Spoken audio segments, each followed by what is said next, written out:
小猫只因偷吃了几口食物就被人丢进了油漆桶，导致它浑身沾满了绿色的油漆。究竟是多么狠心的人才能做出这样的行为呢？浸满全身的油漆给它的生活带来了诸多不便，强烈的不适让小猫感到无比的疼痛。它试图用身体摩擦地面，想把身上的油漆擦掉，然而这种防水的油漆粘性很高，它拼尽全力却还是摆脱不了这种束缚。我们都知道油漆中有许多有害的化学物质，而且猫咪经常会舔舐毛发，长期以往它将很难存活下去。此时的救援已经刻不容缓，或许是担心再次受到人类的伤害，只要看见附近有人，它就会立刻跑远。一位经常喂养这只流浪猫的大姐告诉我们，这只小猫生活在附近，通过猫咪之前所留下的油漆印记，大家开始一路寻找，可在四周根本没有看见小猫的踪迹，不知道它躲到了哪里去。于是大姐在附近放置了一些食物，并且安装好摄像机，等待小猫的出现。不久后，一个黑色的身影出现在街道上，猫咪警惕地环顾四周，确认周边没人后，它才小心翼翼地开始进食。通过画面我们可以看到小猫的全身沾满了油漆，流浪动物的生存已经很艰难了，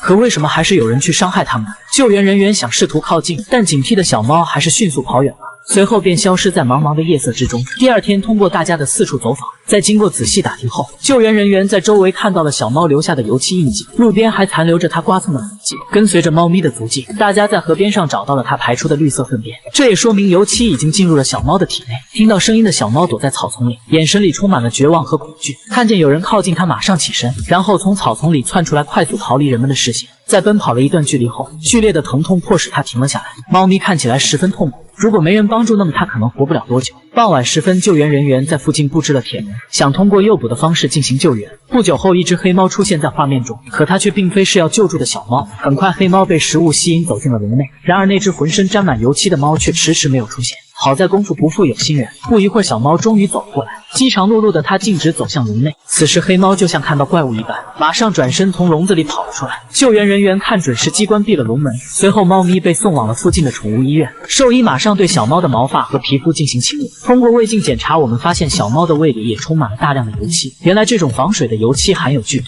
猫咪的背部和脖颈并没有被油漆浸湿，这也充分证明了小猫是被人故意丢进去的。如果没人帮助，那么等待它的只有死亡。小猫似乎也知道这些好心人是来帮助自己的，整个清洗的过程它都非常配合。经过几小时的清洗后，小猫终于恢复了原本的模样。然而此时它的身体内还残留着大量的绿色油漆，必须要经过洗胃的方式排出。看着小猫干呕不止的样子，大姐不断安慰着它。在医生的细心照顾下，几周后小橘猫的身体也逐渐好转。医生表示它的肝肾功能已经恢复了正常，相信接下来迎接它的将是幸福的生活。懂得尊重生命，才会被生命所尊重。或许流浪并非出自他们的本意，他们所追求的不过是一顿温饱，一个遮风挡雨的小窝。如果不爱，请不要伤害。我们小小的善举，对于流浪动物来说却是一次崭新的生命。一位老爷爷外出时发现一只被冻僵的小猫，见此情况，老人急忙将它带回家中救治。小猫的全身僵硬，似乎已经没了生命的气息。老人用双手反复揉搓小猫的身体，希望通过这样的方式可以唤醒小猫。可几分钟时间过去了，小猫还是没有任何生还的迹象。为了帮小猫恢复体温，老人找来一条热毛巾将它裹起来，在老爷爷不断的揉搓下，冰冻的小猫此时发出了微弱的叫声。看见小家伙有了一丝生命的迹象，老人心里顿时松了一口气。他一边在心里祈祷，一边加大揉搓的力度。在这里和大家科普一下，如果遇见小猫被冻僵的情况，第一时间是将小猫放进温暖的环境，然后用双手反复揉搓，这样可以帮猫咪恢复体内的血液循环，或者温水浸泡也能起到一定的效果。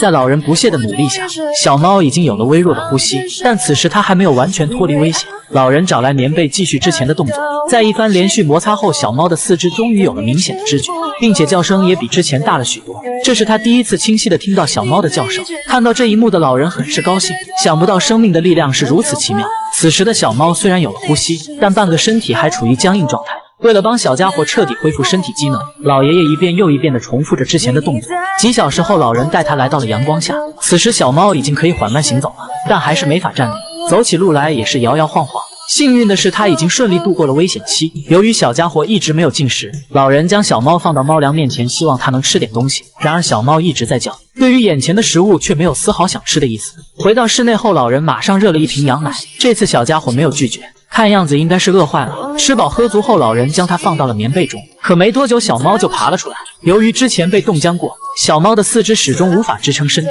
只能在地上踉踉跄跄地爬行。小家伙一边爬一边叫，似乎是在寻找自己的妈妈。老爷爷摸了摸小猫，安慰它一切都会好起来的。第二天，小猫的状态明显有所好转，虽然走起路还是摇摇晃晃，但相比之前已经是脱胎换骨。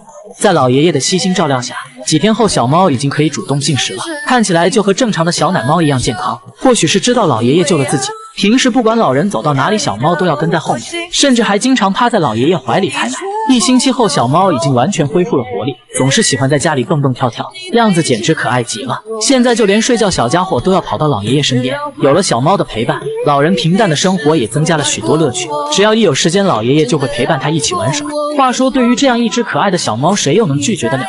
人们常说大难不死必有后福，如今小猫不仅捡回了一条命，而且还拥有了一个无比幸福的喵声。或许我们小小的一个善举，对于动物们来说就是一次崭新的生命。原来世界上真的有不需要吃饭的猫咪。小姐姐说自家的小猫收养了1年多，但从来没见它吃过饭，家里的猫粮和罐头都买了很多，可猫咪却几乎没怎么吃过。神奇的是，这只小猫的身体还很健康，这究竟是怎么一回事呢？猫咪名为小花，它的迷惑操作简直让人大跌眼镜。每当小姐姐外出上班时，猫咪先是装出一副乖巧的模样与主人告别，然后转身便来到窗前进行侦查。在确定小姐姐走远后，聪明的小花便打开窗户准备离开。猫咪迈着轻飘的步伐，在经过几番辗转后，最终来到一户人家的门前。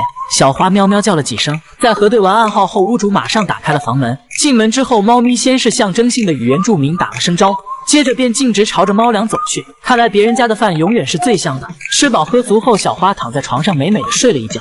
下午感觉时间差不多了，她径直走向窗边，接着头也不回地跳下了窗户。就这样，猫咪不紧不慢地赶回了另一个家。等女主发现时，她早就不见了踪影。据屋主讲述，1年前听到楼道里有猫的叫声，于是就打开门看了一眼。当时一只流浪猫大摇大摆地就走进了屋里。出于好心，于是女主便拿了些食物给它。然而万万没想到，此后1年多的时间里，猫咪每天都在门口定时定点的打卡。进门后的第一件事就是干饭，久而久之，猫咪也就把这里当成了自己的家。女主人对这只小猫也是格外喜欢。这时候家里的其他几只就会投来嫉妒的眼神，然而此时他们还不知道小花还有另一个家。对于猫咪每天的登门造访，家里的原住民心里可是100个不愿意，因为这家伙不仅每天来抢饭吃，就连猫砂盆也要霸占。这厚脸皮的程度把几只原住民都看呆了，一时间竟分不清这里到底是谁家了。但小花可不管这些，她依旧每天定时定点前来这户人家打卡。在长期的相处下，家主对这只流浪猫也有了深厚的感情，于是便想着收养猫咪。为了防止它走失，女主还特意为它准备了一条项链，并且在上面留下了猫咪的信息。此时小花还没意识到自己的小秘密即将暴露，她还是像往常一样在两边来回奔。当第2天小花再次回来时，女主却发现猫咪脖梗处的纸条不见了。就在她悠哉地享受女主的按摩时，此时门铃突然响起，原来是小姐姐找上了门。看见主人的小花有些尴尬，思索着究竟是哪个环节出了问题才让主人发现的。2位家主经过交流才知道，原来猫咪的主人住在隔壁单元。这只小猫每天等小姐姐上班后，就偷偷地从窗户溜走，然后大摇大摆地跑到屋主家白吃白嫖，在这里吃饱喝足游玩一番后，又赶在小姐姐下班之前悄悄返回家里，仿佛这一切什么都没发生过。这下主人终于明白自家猫咪为啥不吃饭了。原来这1年的猫粮都报销在了邻居那里，不得不说这家伙还真是会给主人省钱。现在一切都真相大白了，或许是因为小姐姐经常把它独自留在家里，猫咪觉得太孤单了才会跑到邻居家中做客。他表示以后会多花些时间陪伴猫咪。不过话说，谁能拒绝这样一只会省钱的猫呢？